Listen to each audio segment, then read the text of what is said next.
everybody, Peggy Yates with Never Forgotten Designs. I wanted to show you real quickly how I paint the very top of my edible isomalt mini alcohol bottles.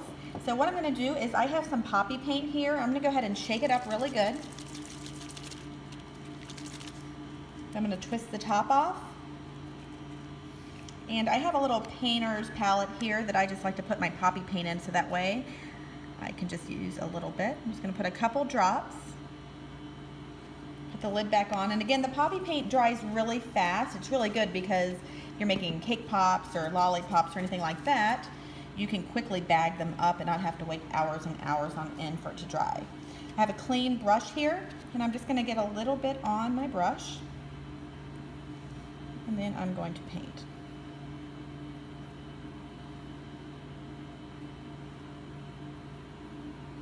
And with poppy paints, like I said, they dry pretty fast, which is a good thing, and depending on what you're looking to do, you might have to do 2 or 3 coats. So I'm going to do that one, and use another one.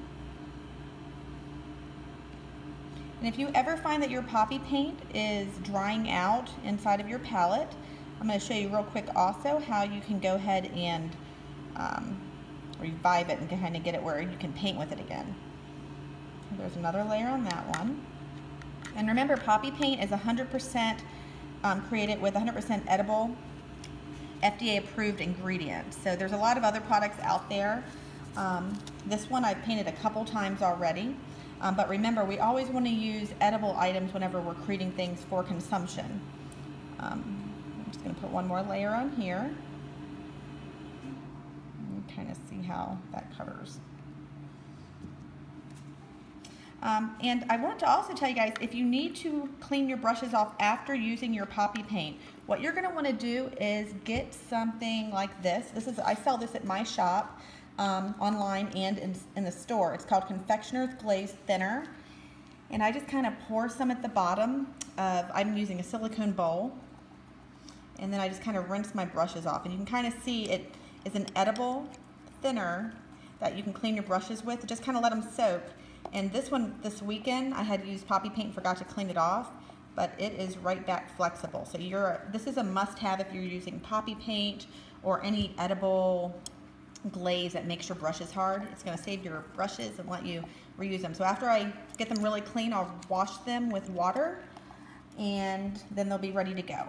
So you can kind of see here too how the poppy paint, I just used a little bit.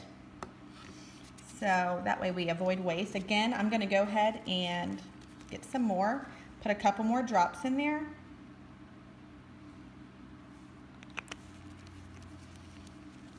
I'm going to do another coat on top of these.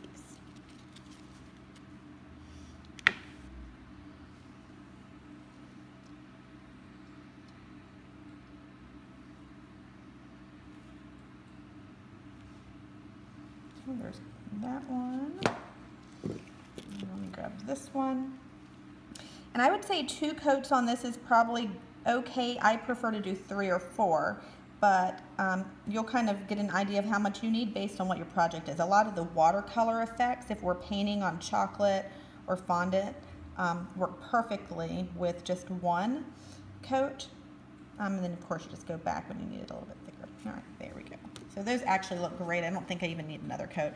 Again, now that I'm done using my poppy paint on this brush, I'm going to go ahead and grab my thinner and just kind of rinse it around in there.